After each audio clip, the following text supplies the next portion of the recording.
महाराज ने कहे महाराज दुखा न रेशो हमारा अपराध अढळक ढળી જ ગયા છે તો महाराज હવે કોઈ વાતની કમી ન રહે એ અમારી બધા જ સત્સંગી પરિવાર ભક્તોની ભાવના છે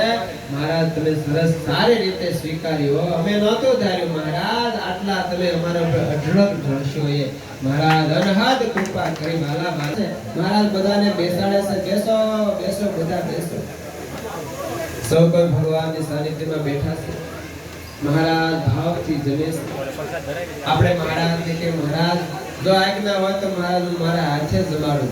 महाराज के वे પછી બાકી ક્યાં રાખવું લે તો જમાડ આપણે એકદમ હરકતા એ મલકાતા મને महाराज ની બાજુમાં બેસે અને આપણા હાથે નાના નાના ગ્રાસ લઈને ભગવાનના મુખમાં મૂકી રહ્યા છે અને ભગવાન જમે છે અને જમે છે ત્યારે ભગવાનની દાડમના દાણા જેવા ભગવાનના સુંદર મજાના દંત પંક્તિના દર્શન થાય છે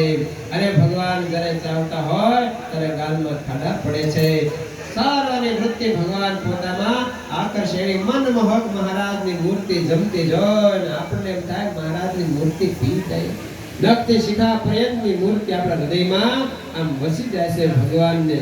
આપણે જમાડવાનો લાભ મોકો મળ્યો મહારાજને કે મહારાજ અઢળક ઢળી ગયા महाराज અઢળક ગયા महाराज વચ્ચે વચ્ચે જળપાન કરે છે महाराज પેટ ઉપર હાથ ફેરીને કે ભગત બસ હો અને બસ अरे महाराज आटलो मोटो अंकुट तुम्हारा माटे महाराज के समय आया जमीशी पण अत्यारे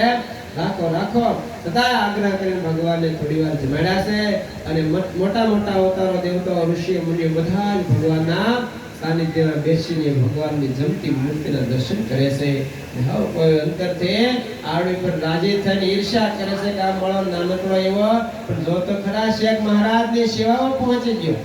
हो भगत एम आपने वखाणे आपणी छाती गजगज फूले से मोटा देवता ने दर्शन थता नथी थोड़ी बात मारे श्री ब्रह्मा ने सुरराज ते तो तन से तन मारे एवा परमात्मा नी सेवा मने मळे से हो भाग्य से मारा एवा हरकता ये भगवान नी सेवा करे भगवान राजी